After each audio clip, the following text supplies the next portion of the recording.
Hey guys, അപ്പോൾ ഇന്ന് ഞാൻ നിങ്ങൾക്ക് വേണ്ടി കൊണ്ടുവന്നിരിക്കുന്ന മൂവി 2005 ഒരു സർവൈവൽ ത്രില്ലർ മൂവിയായിട്ട് പുറത്തിറങ്ങിയ സർവൈവൽ ഐലൻഡ് എന്ന് പറഞ്ഞൊരു മൂവിയാണ് നമ്മളിന്ന് എക്സ്പ്ലെയിൻ ചെയ്യാൻ പോകുന്നത്.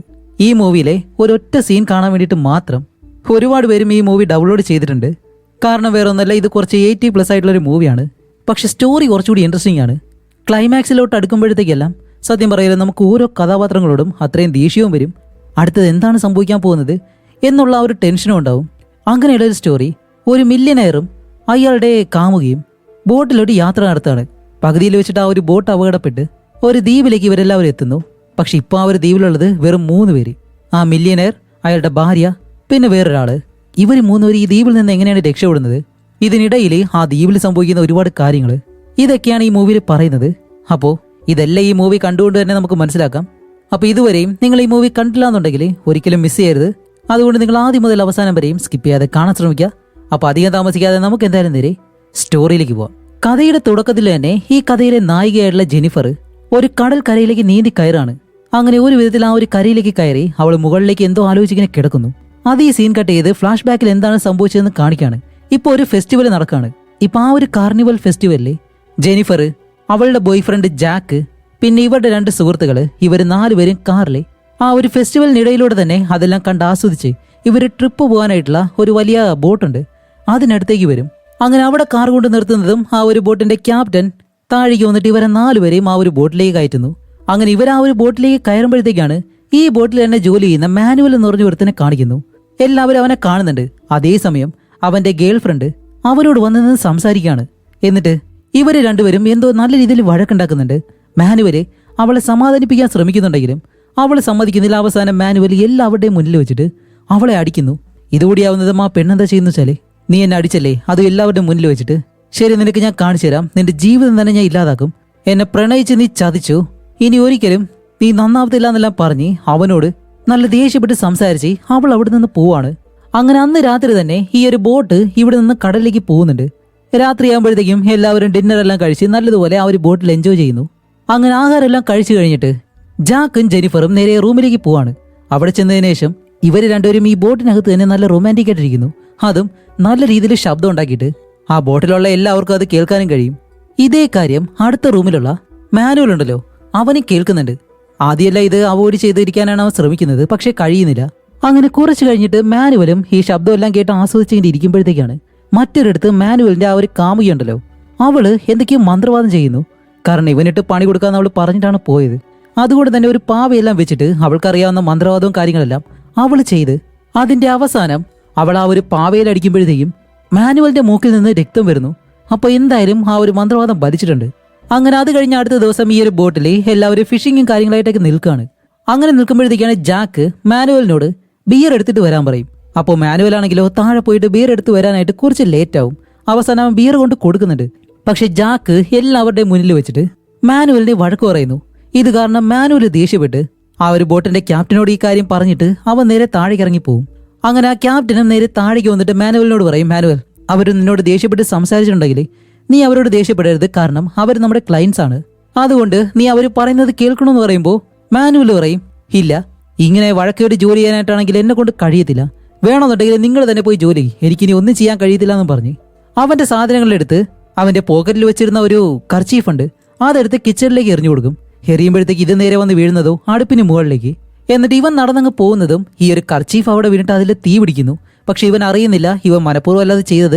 ഇപ്പൊ ക്യാപ്റ്റൻ താഴേക്ക് വന്ന് നോക്കുമ്പോഴത്തേക്കാണ് ഈ കാര്യം കണ്ടിട്ട് ക്യാപ്റ്റൻ തീ അണയ്ക്കാൻ ശ്രമിക്കുന്നുണ്ട്. അതിന് മുന്നേ തന്നെ തീ നല്ലതുപോലെ ആ ഒരു ബോട്ടിൽ പടർന്നു പിടിക്കുന്നു. അപ്പോൾ ക്യാപ്റ്റൻ എന്താ ചെയ്യുന്ന വെച്ചാൽ നേരെ മുകളിലേക്ക് വന്നിട്ട് ഇവരുടെ ബോട്ടിലുള്ള ആ ഒരു 4 പേരുണ്ടല്ലോ, അവരെ എല്ലാവരെയും മറ്റൊരു ചെറിയ ബോട്ടിലേക്ക് കയറ്റിയിട്ട് അവര് 4 പേരെയും രക്ഷപ്പെടാൻ വേണ്ടി പറഞ്ഞു വിടുന്നു. അതുമല്ല ആ ഒരു വലിയ ബോട്ടാണെങ്കിലോ അതും നശിക്കുന്നുണ്ട്. ഇപ്പോൾ രാത്രിയാകുമ്പോഴത്തേക്കും ഇവരുടെ ഈ ഒരു ബോട്ട് കടലിലൂടെ പോകുമ്പോൾ നല്ല രീതിയിൽ മഴയും കാറ്റും എല്ലാം വന്നിട്ട് അവസാനം ഇവരുടെ ആ ഒരു ബോട്ട് മറിയും. അങ്ങനെ അതിൽ നിന്ന് സർവൈവ് ചെയ്തിട്ടാണ് അവൾ ഇപ്പോൾ ഒരു ദ്വീപിലേക്ക് നീന്തി കയറിയിട്ടുള്ളത്. ഇത്രയും കാര്യമാണ് ഇതിനു മുന്നേ സംഭവിച്ചത്. ആ ഒരു ഫ്ലാഷ് ബാക്ക് കട്ട് ചെയ്തപ്പോൾ വീണ്ടും പ്രസന്റിൽ കാണിക്കുമ്പോൾ ഇപ്പൊ ജെനിഫർ ആ ഒരു കടൽക്കരയിലെ ഒറ്റയ്ക്ക് അങ്ങനെ ഇരിക്കുകയാണ്. ഇപ്പൊ അവളുടെ കൂടെയുള്ള ആരെയും അവൾ കണ്ടിട്ടില്ല. കുറെ കഴിയുമ്പോഴത്തേക്കാണ് അവിടേക്ക് ഒരു ശരീരം ഒഴുകി വരുന്നു. ജെനിഫർ ഓടിച്ചെന്ന് പിടിക്കുമ്പോൾ അത് ആ ഒരു ക്യാപ്റ്റൻ. അങ്ങനെ ക്യാപ്റ്റനെ വലിച്ച് കരയിലേക്ക് കൊണ്ടുവരുമ്പോഴാണ് ക്യാപ്റ്റൻ ആൾറെഡി മരിച്ചു കഴിഞ്ഞു. കുറച്ച് കഴിയുമ്പോൾ തന്നെ മാനുവൽ ഉണ്ടല്ലോ, അവനും കരയിലേക്ക് നീന്തി കയറി വരുന്നുണ്ട്. എന്നിട്ട് ഈ ഒരു ക്യാപ്റ്റനെ വന്ന് നോക്കുമ്പോൾ ക്യാപ്റ്റൻ മരിച്ചെന്നുള്ള കാര്യം മനസ്സിലായി. അതുമല്ല കുറെ കഴിയുമ്പോൾ തന്നെ നല്ല രീതിയിൽ മഴയും പെയ്യുന്നത് കൊണ്ട് രണ്ടുപേരും ആ മറിഞ്ഞിരിക്കുന്ന ബോട്ടുണ്ടല്ലോ അതിനടിയിൽ കയറി ഇങ്ങനെ ഇരിക്കും, അതും കെട്ടിപ്പിടിച്ചിരിക്കുകയാണ്. കാരണം നല്ല തണുപ്പുണ്ട്. ഇപ്പൊ രണ്ടുപേരും ഇങ്ങനെ ഇരിക്കുകയല്ലാതെ വേറെ വഴിയില്ല. അങ്ങനെ അത് കഴിഞ്ഞപ്പോൾ അടുത്ത ദിവസം കാണിക്കുമ്പോഴത്തേക്കും രാവിലെ തന്നെ മാനുവലി ആഹാരം കഴിക്കണമല്ലോ, അതിനു വേണ്ടിയിട്ട് ഈ മീനെയെല്ലാം പിടിക്കാൻ വേണ്ടി കടലിലേക്ക് ചാടുന്നുണ്ട്. പക്ഷെ അവനൊന്നും കിട്ടുന്നില്ല. അവസാനം അവനൊരു കക്കയും ഇങ്ങനെയുള്ള കാര്യങ്ങളൊക്കെയാണ് എടുത്തുകൊണ്ട് വരുന്നത്. അപ്പോഴേക്കും ജെനിഫർ കണ്ണു തുറന്ന് അവൾ വന്ന് നോക്കുമ്പോൾ മാനുവൽ കരയിലിരുന്ന് കഴിക്കുന്നു. അപ്പൊ അവന്റെ അടുത്തേക്ക് വന്നിട്ട്, അല്ല ഈ ദ്വീപിൽ നിന്ന് നമ്മൾ എങ്ങനെ രക്ഷപ്പെട്ടു പോകും, എന്തെങ്കിലും ഐഡിയ ഉണ്ടോ എന്ന് ചോദിക്കുമ്പോൾ മാനുവൽ പറയും, ആദ്യം നമ്മൾ എവിടെയാണുള്ളതെന്ന് കണ്ടുപിടിക്കണം. അതുപോലെ ഇവിടുന്ന് രക്ഷപ്പെടണമെന്നുണ്ടെങ്കിൽ ആരെങ്കിലും സഹായത്തിന് വരാതെ നമ്മളെ കൊണ്ട് കഴിയത്തില്ല. അതിനിപ്പോ ആഴ്ചകളോ മാസങ്ങളോ ചിലപ്പോൾ വർഷങ്ങൾ വരെ കാത്തിരിക്കേണ്ടി വരും. അതുവരെ നമുക്കിവിടെ കഴിയണം. അതിനു വേണ്ടിയിട്ട് നമുക്ക് കഴിയാനായിട്ട് ചെറിയൊരു വീട് പോലെ എന്തെങ്കിലും ഉണ്ടാക്കിയേ മതിയാവൂ എന്നും പറഞ്ഞ് ഇപ്പോൾ ജെനിഫറിനെ വിളിച്ചിട്ട് അവിടെയുള്ള തെങ്ങിലൊക്കെ കയറി ഓലയും മറ്റു കാര്യങ്ങളെല്ലാം വെട്ടിയിട്ട് ഇത് ഉപയോഗിച്ച് ചെറിയൊരു വീട് പോലെ ഇവർ ഉണ്ടാക്കുന്നുണ്ട്. വീടെന്ന് പറയാൻ കഴിയത്തില്ല, കാറ്റും മഴയൊന്നും കൊള്ളാതിരിക്കാൻ വേണ്ടിയിട്ടുള്ള ചെറിയൊരു സെറ്റപ്പ് അത്ര മാത്രമേ ഉള്ളൂ. അതുമല്ല മഴ പെയ്യുന്ന സമയത്ത് ഈ കീറിയ ടാർപ്പയും കാര്യങ്ങളെല്ലാം കുഴിയെടുത്ത് വെച്ചിട്ട് അതിൽ വീഴുന്ന വെള്ളം കുടിക്കാനായിട്ട് ഉപയോഗിക്കും. ഇങ്ങനെ പല രീതിയിൽ അവർ സർവൈവ് ചെയ്യാനുള്ള കാര്യങ്ങളൊക്കെ ചെയ്യുന്നുണ്ട്. അങ്ങനെ കാണിക്കുമ്പോഴത്തേക്കാണ് ജെനിഫർ കരയിൽ വിഷമിച്ചിരിക്കുന്നു. മാനുവൽ അടുത്തേക്ക് വന്നിട്ട്, നീ എന്താ ഇങ്ങനെ ഇരിക്കുന്നേ? ഇങ്ങനെ ഇരുന്നിട്ട് ഒരു കാര്യമില്ല. നിന്റെ മനസ്സിലുള്ള വിഷമമെല്ലാം മാറണമെന്നുണ്ടെങ്കിൽ ആ ഡ്രസ്സെല്ലാം ഊരിക്കളഞ്ഞ് എന്നോടൊപ്പം വന്ന് സ്വിം ചെയ്, കുറച്ചെങ്കിലും സമാധാനാവും എന്നും പറഞ്ഞ് അവനുള്ള ഡ്രസ്സ് എന്ന് പറയാനായിട്ട് ആ ഒരു ഷോർട്സ് മാത്രമേ ഉള്ളൂ, അത് ഊരിക്കളഞ്ഞിട്ട് അവൻ നേരെ കടലിലേക്ക് ചാടും. കുറച്ച് കഴിയുമ്പോൾ തന്നെ ജെനിഫർ എഴുന്നേറ്റിട്ട് കുറച്ചു നേരം അവനെ നോക്കി ചിരിച്ച് ഇപ്പൊ അവളുടെ ദേഹത്തുള്ളതും അഴിച്ചു കളഞ്ഞിട്ട് അവൾ നേരെ കടലിലേക്ക് ഇറങ്ങുന്നു. എന്നിട്ടാണ് മാനുവലിന്റെ അടുത്തേക്ക് നീന്തി ചെന്നിട്ട് അവനോട് ചോദിക്കുന്നത്, അല്ല അന്ന് നിന്നോട് വഴക്കിട്ട ആ ഒരു പെണ്ണ് അതാരാണെന്ന് ചോദിക്കുമ്പോൾ ഇത് കേട്ട മാനുവലിന് നല്ല ദേഷ്യം വന്നിട്ട്, നീ നിന്റെ കാര്യം മാത്രം നോക്കിയാൽ മതി എന്നും പറഞ്ഞ് അവളോട് ദേഷ്യം സംസാരിക്കുമ്പോൾ അവളിപ്പോ കടലിൽ നിന്നും അതുപോലെ തന്നെ കയറി വരുന്നുണ്ട്. എന്നിട്ട് കരയിലേക്ക് പോയി ഇരിക്കുകയും ചെയ്യും. അങ്ങനെ അന്ന് രാത്രിയാവുന്നതും ഇവര് രണ്ടുപേരും വഴക്കിട്ടത് കൊണ്ട് തന്നെ രണ്ടുപേരും പരസ്പരം മിണ്ടത്തില്ല. അങ്ങനെ തന്നെ കിടന്നുറങ്ങാണ്. അത് കഴിഞ്ഞ് അടുത്ത ദിവസം ആകുമ്പോഴത്തേക്കും മാനുവൽ മീൻ പിടിക്കാനായിട്ട് പോകുമ്പോൾ ജെനിഫർ ഇപ്പോൾ ഓടി അവളുടെ അടുത്തേക്ക് വന്നിട്ട്, ഹേയ് മാനുവൽ, ഇനി എന്തായാലും ഞാൻ അവളെ പറ്റി ചോദിക്കത്തില്ല, അതുകൊണ്ട് നമുക്ക് ഇനിയും ഫ്രണ്ടായിട്ട് തന്നെ ഇരിക്കാന്ന് പറയുമ്പോൾ അവനും ഓക്കെ പറഞ്ഞിട്ട് അവൻ മീൻ പിടിക്കാൻ വേണ്ടി വെള്ളത്തിനടിയിലേക്ക് പോകുന്നു. എന്നിട്ട് മീനിനെല്ലാം പിടിക്കുന്നുണ്ട്. അവനെ കൊണ്ട് കഴിയുന്ന രീതിയിൽ അവൻ മീനെല്ലാം പിടിച്ച് ഇപ്പോൾ കരയിലേക്ക് വരുമ്പോഴത്തേക്കാണ് ഒരു ട്വിസ്റ്റ്. ജെനിഫറിന്റെ ബോയ് ഫ്രണ്ട് ജാക്ക് ഉണ്ടല്ലോ, അവനിപ്പോൾ കരയിൽ കിടക്കുന്നു. അടുത്തേക്ക് വന്ന് നോക്കുമ്പോൾ അവൻ ഒരിക്കലും മരിച്ചിട്ടില്ല. അങ്ങനെ എന്തായാലും അവനെ സഹായിക്കാന്നും പറഞ്ഞിട്ട് ജാക്കിനെ പൊക്കിയെടുത്ത് നേരെ ജെനിഫറിന്റെ അടുത്തേക്ക് കൊണ്ടുവരും. ജെനിഫർ ഇത് കാണുന്നത് തന്റെ ബോയ് ഫ്രണ്ട് അല്ലേ. ഓടി വന്ന് അവനെ പിടിച്ചിട്ട് അവൾക്ക് അത്രയും സന്തോഷം. നീ ഇവിടേക്ക് വരെ ഇത്ര ലേറ്റ് ആയതെന്താ, നമ്മുടെ ഫ്രണ്ട്സിന് എന്ത് സംഭവിച്ചു എന്നെല്ലാം ചോദിച്ചിട്ട് അവനെ കെട്ടിപ്പിടിച്ച് അവരുണ്ടാക്കിയ ആ ഒരു വീടുണ്ടല്ലോ അതിനകത്തേക്ക് കൊണ്ട് കിടത്തിയിട്ട് അവന് കുടിക്കാനായിട്ട് വെള്ളമെല്ലാം കൊടുക്കുന്നു. എന്നിട്ട് അവളാണെങ്കിലോ ഇവനെ എത്ര സ്നേഹത്തോടെ പെരുമാറുമ്പോഴത്തേക്കും ഇത് കാണുന്ന മാനുവലിനെ കുറച്ച് പൊസസീവ് ആവുന്നുണ്ട്. വേറൊന്നുമല്ല, ഇത്രയും നാൾ ഇവര് രണ്ടുപേരും മാത്രമേ ഉള്ളായിരുന്നു ഈ ഒരു ദ്വീപില്. ഇപ്പൊ അതിനിടയിലേക്ക് വീണ്ടും ഒരു പുതിയ ആൾ കയറി വന്നപ്പോഴത്തേക്കും മാനുവലിന് അത് അത്ര ശരിയാവുന്നില്ല. അവന്റെ മുഖത്തിലൂടെ തന്നെ നമുക്കത് മനസ്സിലാവും. അങ്ങനെ ഇവനെ ഇവിടെ റെസ്റ്റ് എടുക്കാൻ കിടത്തിയിട്ട് അത് കഴിഞ്ഞ് അവര് രണ്ടുപേരും ഈ ഞണ്ടിനെ എല്ലാം പിടിക്കാൻ വേണ്ടി കടലിലേക്ക് ഇറങ്ങി വന്ന് ഞണ്ടിനെ പിടിക്കുന്ന സമയത്ത് രണ്ടുപേരും നല്ല ഹാപ്പി ആയിട്ട് നിന്നാണ് ആ കാര്യം ചെയ്യുന്നത്. അപ്പൊ ഇത് കാണുമ്പോൾ ജാക്കിന് ഇത് കണ്ടിട്ട് സഹിക്കുന്നില്ല. ഇപ്പൊ ജാക്ക് ഇവിടേക്ക് വരാനായിട്ട് തന്നെ കുറെ ദിവസമായിട്ടുണ്ട്. ഇവർ രണ്ടുപേരും ഈ അവസ്ഥയിൽ. അങ്ങനെയാണെങ്കിൽ ഇവർക്ക് രണ്ടുപേർക്കിടയിൽ എന്തെങ്കിലും നടന്നിട്ടുണ്ടോ എന്നുള്ളൊരു സംശയം ജാക്കിന്. അപ്പൊ ഇതറിയാൻ വേണ്ടി ജാക്ക് ജെനിഫറിനെ വിളിച്ചിട്ട് അവളോട് നേരിട്ട് തന്നെ ചോദിക്കും, ഇപ്പോൾ ഞാനിവിടെ വരുന്നതിന് 2 ദിവസം മുന്നേ നിങ്ങൾ രണ്ടുപേരും ഒരുമിച്ച് തന്നെയാണ് ഇവിടെ ഉണ്ടായിരുന്നത്. അതിനിടയിൽ നിങ്ങൾക്ക് രണ്ടുപേർക്കുമിടയിൽ നിങ്ങൾ രണ്ടുപേരും തമ്മിൽ എന്തെങ്കിലും സംഭവിച്ചോ എന്നവൻ ചോദിക്കുമ്പോൾ അവൾ പറയും, ഇല്ല, നീ വിചാരിക്കുന്നത് പോലെ ഒന്നും ഇവിടെ സംഭവിച്ചിട്ടില്ല. ഇനി ഞാൻ പറയുന്നത് നിനക്ക് വിശ്വാസമില്ല. ഞങ്ങൾ തമ്മിൽ എന്തെങ്കിലും സംഭവിച്ചിട്ടുണ്ടെന്നാണ് നീ വിശ്വസിക്കുന്നതെങ്കിൽ അങ്ങനെ തന്നെ വിശ്വസിച്ചു, ഒരു കുഴപ്പമില്ലാന്ന് പറഞ്ഞിട്ട് അവൾ സാധാരണ രീതിയിൽ സ്വിമ്മിങ് ചെയ്യാൻ വേണ്ടി കടലിലേക്ക് ഓടി അങ്ങ് പോവാണ്. പക്ഷെ ഇത് കേട്ടിട്ടും നമ്മുടെ ജാക്കിന് അവൾ പറഞ്ഞത് അത്ര വിശ്വസിക്കാനായിട്ട് കഴിയുന്നില്ല. അവന്റെ മനസ്സിലെ ആ ഒരു സംശയം തോന്നി തുടങ്ങി. ഇപ്പൊ അത് കഴിഞ്ഞിട്ട് നമ്മുടെ മാനുവലി മീൻ പിടിക്കാൻ വേണ്ടി വീണ്ടും കടലിലേക്ക് പോകുമ്പോഴത്തേക്കാണ് ജാക്ക് ജെനിഫറിന്റെ അടുത്ത് നിന്ന് സംസാരിക്കാണ്. ഇപ്പൊ മാനുവലിനെ കാണുമ്പോൾ, ഹേ മാനുവൽ, അവിടെ നിൽക്കെന്നും പറഞ്ഞ് അവനെ വിളിച്ചു നിർത്തി. ഇപ്പൊ അവനോട് ചോദിക്കും, ജെനിഫറിന് നിന്നോടൊപ്പം മീൻ പിടിക്കാൻ വരണമെന്ന്, നീ അവളെ കൊണ്ടുപോകുന്നതെന്ന് ചോദിക്കുമ്പോൾ മാനുവൽ പറയും, ജെനിഫറിന് താല്പര്യം ഉണ്ടെങ്കിൽ അവൾ വരട്ടെ, എനിക്ക് കുഴപ്പമില്ലാന്ന് പറയുന്നതും. ഇപ്പൊ ഇതെല്ലാം കേൾക്കുന്ന ജാക്ക് പറയും, ശരി അവനല്ലേ വിളിക്കുന്നത്, നീ പൊയ്ക്കോളാൻ പറയുമ്പോൾ ജെനിഫറിന് കാര്യം മനസ്സിലായി. അവൾക്കിപ്പോ ജാക്കിനോട് നല്ല ദേഷ്യമുണ്ട്. ആ ദേഷ്യത്തില് അവൾ നേരെ മാനുവലിനോടൊപ്പം നടന്നു പോകുന്നു.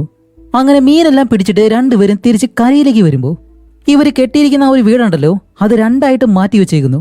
ഒരു ചെറുതും അതേപോലെ തന്നെ നമ്മുടെ മാനുവൽ കെട്ടിയ ആ ഒരു വലിയ വീടും. ഇത് കണ്ട ജെനിഫർ നേരെ ജാക്കിനടുത്തേക്ക് വന്നിട്ട്, ജാക്കാണ് ആ വീട്ടിലിരിക്കുന്നത്. ഇപ്പോൾ ജെനിഫർ ജാക്കിനോട് പറയും, ഹേയ് ജാക്ക്, നീ ചെയ്യുന്നത് ഒരിക്കലും ശരിയായിട്ടുള്ള കാര്യമല്ല. ഇത് മാനുവൽ കെട്ടിയ വീടാണ്. അതുകൊണ്ട് നമ്മൾ ആ ഒരു ചെറിയ വീട്ടിൽ താമസിച്ചാലും കുഴപ്പമില്ല. ഇവിടെ മാനുവൽ കഴിയട്ടെ എന്ന് പറയുമ്പോൾ ജാക്ക്, അല്ല നീ എന്തിനാ ഇപ്പൊ അവനെ സപ്പോർട്ട് ചെയ്ത് സംസാരിക്കുന്നേ? 3 പേർക്കും ഒരു വീട്ടിൽ കഴിയാൻ പറ്റത്തില്ല. വേണമെന്നുണ്ടെങ്കിൽ നീ അവനോടൊപ്പം ആ വീട്ടിൽ പോയിട്ട് കഴിഞ്ഞോ, ഒരു കുഴപ്പമില്ല, ഞാൻ ഇവിടെ ഇരുന്ന് അതെല്ലാം കണ്ട് രസിച്ചിരിക്കാം എന്ന് പറഞ്ഞ് അവൻ കളിയാക്കി ഇങ്ങനെ സംസാരിക്കുന്നു.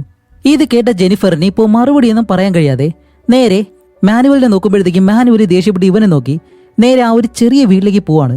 അങ്ങനെ ജെനിഫർ നേരെ മാനുവലിന്റെ അടുത്തേക്ക് വന്നിരിക്കുന്നതും ഇവർ പിടിച്ചുകൊണ്ട് വന്ന ആ ഒരു ഫിഷ് ഉണ്ടല്ലോ അതിനെ ചുട്ട് കഴിക്കുകയാണ്. അങ്ങനെ കഴിക്കുമ്പോഴത്തേക്കും ജാക്കും ഒരു ഉളുപ്പുമില്ലാതെ ഇത്രയും പറഞ്ഞിട്ട് അവരുടെ അടുത്തേക്ക് വന്നിരുന്ന് ഇവർ കൊണ്ടുവന്ന ആ ഒരു മീനെടുത്ത് കഴിക്കുമ്പോഴത്തേക്കും നമ്മുടെ ജാക്കും മാനുവലും ഒരുപാട് കാര്യങ്ങൾ സംസാരിച്ച് രണ്ടുപേരും വഴക്കാവുന്നു. അപ്പോഴാണ് മാനുവൽ എഴുന്നേറ്റിട്ട്, നീ അത്രയും വലിയ കോടീശ്വരനല്ലേ, ആ പണം വെച്ചിട്ട് നിനക്ക് ഈ ദ്വീപിൽ ഒന്നും ചെയ്യാൻ കഴിയത്തില്ല. ഇപ്പൊ ഞാനില്ലാന്നുണ്ടെങ്കിൽ നിങ്ങൾക്ക് രണ്ടുപേർക്കും നല്ല രീതിയിൽ ആഹാരം പോലും കിട്ടത്തില്ല. ഞാനാണ് നിങ്ങൾക്ക് രണ്ടുപേർക്കും ആഹാരം കൊണ്ടുവരുന്നത് എന്ന് പറയുമ്പോഴത്തേക്കും ജാക്കിന് നല്ല ദേഷ്യം വരുന്നു.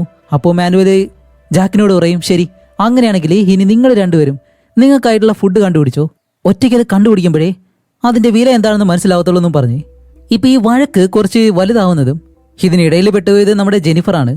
ഇനിയിപ്പോ രണ്ടുപേരിൽ ആരെങ്കിലും ഒരാളെ തെരഞ്ഞെടുത്തല്ലേ മതിയാവൂ. അതുകൊണ്ട് അവളുടെ ബോയ് ഫ്രണ്ട് ആയിട്ടുള്ള ജാക്കിനോടൊപ്പം തന്നെ അവസാനം വേറെ വഴിയില്ലാതെ അവൾ പോകുന്നു. അങ്ങനെ അത് കഴിഞ്ഞ് കാണിക്കുമ്പോഴത്തേക്കും ജാക്കും ജെനിഫറും ആദ്യം രണ്ടുപേരും അടുത്തുള്ള കാടിനുള്ളിലേക്ക് കയറും. എന്നിട്ട് ഈ കാടിനകത്തുള്ള ഞണ്ടുകളുണ്ടല്ലോ അതിനെല്ലാം പിടിച്ച് തിന്നാന്ന് വെച്ച് കഴിഞ്ഞാൽ അത് തിന്നാൻ പോലും കൊള്ളത്തില്ല. അത് കഴിഞ്ഞ് രണ്ടുപേരും കടലിലിറങ്ങി എന്തെങ്കിലും പിടിക്കാൻ ശ്രമിച്ചു കഴിഞ്ഞാൽ അതും രണ്ടുപേർക്കും കഴിയുന്നില്ല. ഈ മീനെ കിട്ടുന്നില്ല, കക്ക, ഞണ്ട് ഇങ്ങനെ ഒന്നിനെയും ഇവർക്ക് കടലിൽ നിന്നും പിടിക്കാനും കിട്ടുന്നില്ല. ഇവിടെ നമ്മുടെ മാനുവലാണെങ്കിലോ അവൻ നല്ല ജോളിയായിട്ട് മീനെല്ലാം പിടിച്ചുകൊണ്ട് വന്ന് അവനെ അതിനെല്ലാം വേവിച്ചിട്ട് നല്ലതുപോലെ ഒന്ന് കഴിക്കുന്നുണ്ട്. അതുപോലെ നമ്മുടെ ജെനിഫറിനാണെങ്കിലോ ഒരു ദിവസം കഴിഞ്ഞതുകൊണ്ട് തന്നെ അവൾക്ക് നല്ല വിശപ്പ്. ഈ 2-3 ദിവസം മാനുവൽ കൊടുത്ത ആഹാരം എല്ലാം കഴിച്ച് നല്ല ഹാപ്പി ആയിട്ടിരുന്ന അവൾക്ക് ജാക്കിനോടൊപ്പം പോയതിനു ശേഷം ഒന്നും ചെയ്യാൻ കഴിയുന്നില്ല. അതുകൊണ്ട് അവൾ തിരിച്ച് മാനുവലിന്റെ മുന്നിലേക്ക് വന്നിട്ട്, അപ്പോൾ നീ എന്നോടും ദേഷ്യത്തിലാണോ എന്ന് ചോദിക്കുമ്പോൾ അവൻ പറയുമില്ല, എനിക്ക് നിന്നോട് ദേഷ്യമൊന്നും ഇല്ല എന്ന് പറയുന്നതും ഇപ്പോൾ വേറെ വഴിയില്ലല്ലോ. അതുകൊണ്ട് ജാക്ക് അറിയാതെ മാനുവലിന്റെ കയ്യിൽ നിന്നും ഇവള് ഫുഡെല്ലാം വാങ്ങി കഴിക്കുന്നുണ്ട്. അതുവരെ കടലിൽ പോയ നമ്മുടെ ജാക്കിനാണെങ്കിലോ ഈ ഗോഗിൾസ് ഇല്ലാതെ കടലിനടിയിലേക്ക് പോയിട്ട് മീനെ പിടിക്കാൻ കഴിയത്തില്ല എന്നുള്ള കാര്യം അവനും അറിയത്തില്ല. ഗോഗിൾസ് ഉള്ളതാണെങ്കിലോ മാനുവലിന്റെ കയ്യിലും. അതുകൊണ്ട് അവന് ഈ മീനെ പിടിക്കാനൊക്കെ എളുപ്പമാണ്. ഇപ്പൊ അത് കഴിഞ്ഞിട്ട് നമ്മുടെ ജെനിഫർ ഒന്നും അറിയാത്തതുപോലെ അവൾ ആ വീട്ടിലിരിക്കുമ്പോഴത്തേക്കാണ് കടലിലേക്ക് പോയ ജാക്ക് തിരിച്ചു വരുന്നു. പക്ഷെ അവന് മീനേയും കിട്ടിയില്ല, ഒന്നും കിട്ടിയില്ല. ഇപ്പൊ കരയിലേക്ക് വന്ന് അവളോട് സംസാരിക്കുമ്പോഴത്തേക്കാണ് മാനുവലിന്റെ കയ്യിൽ നിന്ന് ആഹാരമായി കഴിച്ച കാര്യം അവൻ മനസ്സിലാക്കുന്നത്. അത് കഴിഞ്ഞിട്ട് വീണ്ടും ഇവരെ ഈ കടൽ കരയിൽ നിന്നിട്ട് തന്നെ തിന്നാൻ എന്തെങ്കിലും കിട്ടുമെന്നെല്ലാം നോക്കാണ്. അങ്ങനെ നിൽക്കുമ്പോഴത്തേക്കും ജാക്കിന് വിശന്നിട്ടാണെങ്കിലും നല്ല ദേഷ്യം വരുന്നുണ്ട്. ഇപ്പൊ മാനുവല് അവിടെ മീനെല്ലാം ചുട്ടു നിന്ന ആ ഒരു തീന്റെ പുക കാണുമ്പോഴത്തേക്കും ജാക്കിന് ദേഷ്യം വന്ന് അവൻ ഓടി വന്നിട്ട്, നീ എന്തിനാ തീ ഇടുന്നതെന്നെല്ലാം ചോദിച്ച് ആവശ്യമില്ലാതെ അവനോട് വഴക്കിട്ട് ഇപ്പൊ മണൽ വാരിയിട്ട് ആ ഒരു തീ അണയ്ക്കുന്നു. അത് കാരണം ഇവര് രണ്ടുപേരും വീണ്ടും അവിടെ കിടന്ന് അടിയായിട്ട് ആ മണലിൽ കിടന്ന് ഉരുണ്ട് മറിഞ്ഞ് അവസാനം എഴുന്നേറ്റ് പോകുന്നതും ഇപ്പൊ ജെനിഫറിനും എന്ത് ചെയ്യണമെന്ന് അറിയത്തില്ല. അങ്ങനെ അത് കഴിഞ്ഞ് അടുത്ത ദിവസം കാണിക്കുമ്പോഴത്തേക്കാണ് നമ്മുടെ മാനുവൽ അറിയാതെ അവന്റെ ആ ഒരു ഗോഗിൾസ് ഉണ്ടല്ലോ അത് ജാക്ക് എടുത്തോണ്ട് പോകും. എന്നിട്ട് അവൻ കടലിനുള്ളിലേക്ക് മീൻ പിടിക്കാനായിട്ട് പോകുന്നതും കുറച്ച് കഴിഞ്ഞ് കണ്ണുറക്കുമ്പോഴത്തേക്കാണ് ജെനിഫറും മാനുവൽ ഈ കാര്യം അറിയുന്നത്. മാനുവലാണെങ്കിലോ ഇത് കണ്ടിട്ട് പെട്ടെന്ന് അവന്റെ കയ്യിലുള്ള ആ ഒരു ഈട്ടിയും എടുത്ത് അവനെ കൊല്ലാൻ വേണ്ടി കടലിനുള്ളിലേക്ക് ഇറങ്ങി പോവാണ്. ഇത് കണ്ട ജെനിഫർ അവന്റെ പിറകെ തന്നെ പോകും അവനെ തടയാൻ വേണ്ടി. അങ്ങനെ രണ്ടുപേരും പിടിയും വലിയാവുന്നതും ഇതിനിടയിൽ ഇവര് രണ്ടുപേർക്കും തമ്മിലൊരു കെമിസ്ട്രി വർക്കൗട്ടായിട്ട് രണ്ടുപേരും അവിടെ വെച്ച് തന്നെ റിയൽ ആയിട്ട് റൊമാൻറ്റിക് ആയിട്ടിരിക്കുകയാണ്. ജാക്ക് എന്താണോ ഇവർ രണ്ടുപേരും ചെയ്യരുതെന്ന് പ്രതീക്ഷിച്ചത് അത് തന്നെ ഇവിടെ നടക്കുകയും ചെയ്യുന്നു. അപ്പൊ ഈ സീനാണ് ഞാൻ സ്റ്റാർട്ടിങ്ങിൽ പറഞ്ഞ ഒരു സീൻ ഉണ്ടല്ലോ അത്. അങ്ങനെ എല്ലാം കഴിഞ്ഞിട്ട് രണ്ടുപേരും ഒന്നും അറിയാത്തതുപോലെ തന്നെ അവിടെ ഇരിക്കുന്നതും ഇപ്പൊ കടലിലേക്ക് പോയിട്ടുള്ള ജാക്ക് കൈ നിറയെ മീനെല്ലാം പിടിച്ചിട്ട് അവൻ തിരിച്ചു വരുന്നു. അപ്പൊ ജാക്ക് സന്തോഷത്തോടെ നടന്നു വരുമ്പോഴത്തേക്കും മാനുവല് അവന്റെ വീട്ടിൽ കിടന്നിട്ട് അവനും നല്ല ഹാപ്പി ആയിട്ട് തന്നെ സന്തോഷിച്ച് ഇവനെ നോക്കുന്നു. ഇത് കാണുമ്പോഴത്തേക്ക് ജാക്കിനൊരു സംശയം, ഇവൻ ഇത്രയും നല്ലവനല്ലല്ലോ എന്നുള്ള ആ ഒരു സംശയത്തിൽ നേരെ ജെനിഫറിന്റെ അടുത്തേക്ക് വന്നിട്ട്, ഞാൻ കടലിലേക്ക് പോകുന്ന സമയത്ത് ഇവിടെ എന്താ സംഭവിച്ചത് എന്ന് ചോദിക്കുമ്പോഴത്തേക്കാണ് ജെനിഫർ പറയുന്നത്, നീ അവന്റെ ഗോഗിൾസ് എടുത്തത് തെറ്റായിട്ടുള്ള കാര്യമാണ്. ഇപ്പൊ നീ ചിന്തിച്ചതുപോലെ തന്നെ എല്ലാം സംഭവിച്ചു കഴിഞ്ഞു എന്ന് പറയുന്നതും ഇത് കേട്ട ജാക്കിന് സഹിക്കാൻ പോലും കഴിയുന്നില്ല. ജാക്ക് അങ്ങനെ ജെനിഫറിന്റെ തലമുടിയിൽ പിടിച്ചിട്ട് അവളെ വലിച്ചെടുത്ത്, ഇനി നിന്നെ എനിക്ക് ആവശ്യമില്ല, ഇനി നീ അവനോടൊപ്പം തന്നെ കഴിഞ്ഞു എന്നും പറഞ്ഞ് നേരെ മാനുവലിന്റെ അടുത്തേക്ക് കൊണ്ടങ്ങിടുന്നു. എന്നിട്ട് അവിടെ നിന്ന് ദേഷ്യപ്പെട്ട് നടന്ന് അടുത്തുള്ള ആ ഒരു കാടിനകത്തേക്ക് തന്നെ അവൻ പോവാണ്. ഇപ്പൊ അത് കഴിഞ്ഞിട്ടുള്ള 1-2 ദിവസം നമ്മുടെ ജെനിഫർ ജാക്കിനെ അന്വേഷിച്ച് അവിടെ എല്ലാം നടക്കുന്നുണ്ട്. ആ ഒരു ദ്വീപ് മുഴുവൻ നടന്നിട്ടും അവനെ കണ്ടുപിടിക്കാനായിട്ട് കഴിയുന്നില്ല. ഇപ്പൊ ജാക്കിനെ കാണിക്കുമ്പോൾ ജാക്കിനാണെങ്കിലോ ഒരു വലിയ പ്ലാസ്റ്റിക് കുപ്പി ഇട്ടിട്ടുണ്ട്. അവൻ അത് കീറി ഇപ്പൊ അതൊരു ഗോഗിൾസ് ആയിട്ട് ഉപയോഗിച്ചിട്ട് കടലിനടിയിലേക്ക് പോയിട്ട് അവൻ ആവശ്യമായിട്ടുള്ള കാര്യങ്ങൾ മീനെല്ലാം പിടിക്കുന്നുണ്ട്. അത് അവന് കുറച്ചുകൂടി എളുപ്പമായി. ഇവിടെ ജെനിഫറും മാനുവലും ഇവർ രണ്ടുപേരും ഇപ്പോൾ ഒരുമിച്ചിരിക്കുന്നത് കൊണ്ട് തന്നെ അവരും ഹാപ്പിയായിട്ട് തന്നെ കഴിയുന്നുണ്ട്. എന്നിരുന്നാലും ജെനിഫറിന് ജാക്കിനെ കാണാത്ത ഒരു വിഷമമുണ്ട്. അങ്ങനെ ഒരു ദിവസമാണ് നമ്മുടെ ജാക്ക് കടലിനടിയിലേക്ക് പോയിട്ട് മീനെ പിടിക്കുന്ന സമയത്ത് ഒരു തകർന്ന ബോട്ട് അവന് കിട്ടുന്നു. അങ്ങനെ ആ ഒരു ബോട്ട് വെള്ളത്തിൽ നിന്ന് വലിച്ചെടുത്ത് ഇവ നേരെ കരയിലേക്ക് കൊണ്ടുവരുന്നതും ഇവർ രണ്ടുപേരും ഇത് കാണും. എന്നിട്ട് ഓടി വരികയാണ് അവനെ സഹായിക്കാൻ വേണ്ടി. അടുത്തേക്ക് ഓടി വരുമ്പോഴത്തേക്കാണ് ജാക്ക് വിടുന്നത്. ഏയ്, രണ്ടുപേരും കൂടി എവിടേക്കാ കയറി പോകുന്നത്? ഇപ്പൊ എന്താ പെട്ടെന്നൊരു സഹായം? ഒരു മണ്ണാങ്കട്ടെ ആവശ്യമില്ല, ഇത് ഞാൻ തന്നെ ശരിയായിക്കോളാം. അടുത്തേക്ക് വന്നു കഴിഞ്ഞാൽ രണ്ടുപേരെയും കൊല്ലുമെന്ന് പറഞ്ഞിട്ട് അവൻ ദേഷ്യപ്പെട്ട് ആ ഒരു ബോട്ട് ഒറ്റയ്ക്ക് കൊണ്ടുവന്ന് ഇപ്പൊ ജാക്ക് ആ ബോട്ട് ശരിയാക്കാണ്. അതിനിടയിൽ നമ്മുടെ ജെനിഫർ ജാക്കിനോട് സംസാരിക്കാൻ ചെല്ലുന്നുണ്ട്. എന്നിട്ട് എന്നെ കൂടി നിന്നോടൊപ്പം കൊണ്ടുപോകും എന്നെല്ലാം ചോദിക്കുമ്പോഴത്തേക്കും അവൻ ഒരിക്കലും അതിന് സമ്മതിക്കാതെ അവളെ വഴക്ക് പറഞ്ഞ് അവിടെ നിന്ന് പറഞ്ഞു വിടുകയാണ്. അങ്ങനെ രാത്രിയാകുമ്പോഴത്തേക്കാണ് നമ്മുടെ ജാക്കിന് ദേഷ്യമാവാൻ വേണ്ടി അവനെ വെറുപ്പിക്കാൻ വേണ്ടി ഇവര് രണ്ടുപേരും മനപ്പൂർവ്വം ഇറങ്ങി ആ ഒരു കടലിലേക്ക് നിന്നിട്ട് അവിടെ നിന്ന് റൊമാൻറ്റിക് ആയിട്ടിരിക്കുന്നു. ഇതാ ഒരു നിലാ വെളിച്ചത്തിൽ കാണുന്ന ജാക്കിനാണെങ്കിലോ നല്ല ദേഷ്യം വരുന്നുണ്ട്. ഇപ്പൊ രണ്ട് ടീമും നല്ല ദേഷ്യപ്പെട്ടാണല്ലോ നിൽക്കുന്നത്. അടുത്ത ദിവസം ആകുമ്പോഴത്തേക്കും നമ്മുടെ മാനുവല് വലിയ മീനെല്ലാം പിടിച്ചുകൊണ്ട് വന്നിട്ട് അവൻ കരയിൽ നിൽക്കുമ്പോൾ ജാക്ക് എഴുന്നേറ്റ് ഇതെല്ലാം കണ്ട് അവനും മീൻ പിടിക്കാനായിട്ട് കടലിലേക്ക് ഇറങ്ങിപ്പോവും.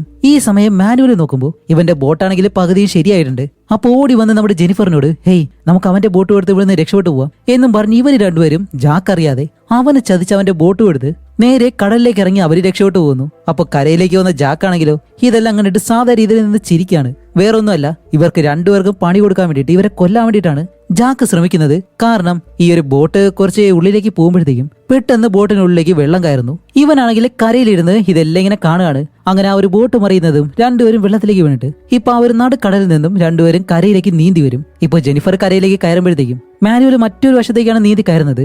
ഇപ്പൊ ജാക്ക് തന്റെ കയ്യിലുള്ള ആ ഒരു കമ്പ് എടുത്തുകൊണ്ട് വന്നിട്ട് മാനുവലിനെ കൊല്ലാൻ വേണ്ടി പോവാണ്. ജെനിഫർ പിറകെ വന്നവനെ തടയാൻ ശ്രമിക്കുന്നുണ്ടെങ്കിലും അവൻ നിൽക്കുന്നില്ല. ഇപ്പൊ മാനുവൽ ഇത് കണ്ട് കരയിലേക്ക് ഓടുമ്പോഴത്തേക്കും ജാക്ക് ആ കുന്തെടുത്ത് അവന്റെ മുതുകിലേക്ക് ഒരു ഒറ്റയേറ്. അങ്ങനെ മാനുവൽ താഴെ വീഴുന്നതും പുറകെ ചെന്ന് ഇവര് രണ്ടുപേരും വെള്ളത്തിൽ കിടന്ന് ഫൈറ്റ് ചെയ്യുന്നു. മാനുവലിനാണെങ്കിലോ നീന്തി വന്നതുകൊണ്ട് ഒന്നും ചെയ്യാനും കഴിയുന്നില്ല. ജാക്കിന്റെ കയ്യിൽ നിന്ന് നല്ല രീതിയിൽ ഇടികൊള്ളുന്നുണ്ട്. അവസാനം നമ്മുടെ ജെനിഫർ ജാക്കിനെ പിടിച്ചു വെച്ച് മാനുവലിനോട് ഓടി രക്ഷപ്പെടാൻ പറയും. മാനുവൽ ഇപ്പോൾ കാടിനകത്ത് ഓടിക്കയറുന്നതും ജാക്ക് നമ്മുടെ ജെനിഫറിനെ പിടിച്ച് അവന്റെ കൂടിനടുത്ത് കെട്ടിയിട്ടിട്ട് അവൻ നല്ല ഹാപ്പി ആയിട്ട് അവിടെ ഇരിക്കുന്നു, ഫുഡെല്ലാം കഴിക്കുന്നു. അങ്ങനെ നിൽക്കുമ്പോഴത്തേക്കാണ് മാനുവല് ഇപ്പൊ ഇവൻ അറിയാതെ പിറകിലൂടെ വന്ന് ജാക്കിനെ അടിക്കാൻ തുടങ്ങും. അങ്ങനെ ഇവര് രണ്ടുപേരും നല്ലതുപോലെ ഫൈറ്റ് ചെയ്യുമ്പോഴത്തേക്കും ആ ഗ്യാപ്പിൽ നമ്മുടെ ജെനിഫർ അവരുടെ കയ്യിലെ കെട്ടെല്ലാം എങ്ങനെയും അഴിച്ചെടുക്കും. എന്നിട്ട് ഇവര് രണ്ടുപേരും കൂടി ചേർന്ന് ജാക്കിനെ തള്ളിക്കളഞ്ഞ് അവിടെ നിന്നും രണ്ടുപേരും വീണ്ടും കാടിനകത്തേക്ക് ഓടി രക്ഷപ്പെടുകയാണ്. അപ്പൊ അന്ന് രാത്രി നമ്മുടെ ജാക്കിന് ഇവരെ ഒന്നും ചെയ്യാൻ കഴിയുന്നില്ല. അടുത്ത ദിവസം ആകുമ്പോഴത്തേക്കും മാനുവലിന് നല്ല പരിക്കുണ്ട്. അതുമല്ല അവന്റെ ഗേൾഫ്രണ്ട് ആണെങ്കിൽ ഇപ്പോഴും ആ ഒരു മന്ത്രവാദം കാര്യങ്ങളൊക്കെ ചെയ്യുന്നതുകൊണ്ട് അതിലൂടെ അവന് പണി കിട്ടുന്നുണ്ട്. അത് നമുക്ക് കാണിച്ചു തരുന്നുണ്ട്. അത് കഴിഞ്ഞ അടുത്ത ദിവസം ആകുമ്പോൾ ജാക്കിനെ കാണിക്കുമ്പോൾ ഈ കാടിനുള്ളിൽ പോയാലും ഇവരെന്തായാലും വെറുതെ വിടാൻ പോകുന്നില്ല. മാനുവലിനെ കൊന്നേ മതിയാവുള്ളെന്നും പറഞ്ഞ് അവനിപ്പോ മാനുവലിനെ കൊല്ലാൻ വേണ്ടി കാടിനകത്തേക്ക് വരുന്നു. മാനുവലിനാണെങ്കിൽ ആൾറെഡി പരിക്ക് പറ്റിയത് കൊണ്ട് തന്നെ ഇവനോട് പിടിച്ചു നിൽക്കാൻ കഴിയാതെ ഇവര് രണ്ടുപേരും ജാക്കിന്റെ കയ്യിൽ നിന്ന് ഓടി രക്ഷപ്പെടുകയാണ്. അങ്ങനെ രണ്ടുപേരും ജാക്ക് കാണാതെ ഒരു മരത്തിന് മുകളിലേക്ക് കയറി നിൽക്കുമ്പോഴത്തേക്കാണ് അവന്റെ ഗേൾഫ്രണ്ട് ഇവിടെ ഒരു മന്ത്രവാദം ചെയ്യുന്നതും മാനുവലിന് അവിടെ നിൽക്കാൻ കഴിയുന്നില്ല. അവസാനം അവന്റെ പിടിവിട്ട് അതിന് മുകളിൽ നിന്ന് നേരെ താഴേക്ക് വീണിട്ട് ഇപ്പൊ ഇവര് രണ്ടുപേരും താഴേക്ക് വീണ് ജാക്കുമായിട്ട് ഫൈറ്റ് ചെയ്യുന്നു. അതിനിടയിൽ മാനുവലിനാണെങ്കിലോ ഈ മന്ത്രവാദം കാരണം അവനൊന്നും ചെയ്യാൻ കഴിയുന്നില്ല. അവസാനം മന്ത്രവാദത്തിലൂടെ തന്നെ മാനുവലിനെ അവന്റെ ഗേൾഫ്രണ്ട് കൊല്ലുകയാണ്. അങ്ങനെ മാനുവൽ മരിക്കുന്നതും ഇത്രയും നാള് ജെനിഫർ മാനുവലിനോടൊപ്പം നിന്നിട്ട് ജാക്കിനെ കൊല്ലാനായിട്ടൊക്കെ ശ്രമിച്ചതാണ്. ഇപ്പൊ അവസാനം ബാക്കിയുള്ളത് ഇവര് രണ്ടുപേരും. അങ്ങനെ അത് കഴിഞ്ഞ് മാസങ്ങൾ കഴിഞ്ഞു പോകുന്നു. ഇവര് രണ്ടുപേരും മാത്രമേ ഉള്ളൂ. വേറെ വഴിയില്ലാതെ ഇപ്പോ ജെനിഫറും ജാക്കിനോടൊപ്പം തന്നെയാണ് കഴിയുന്നത്.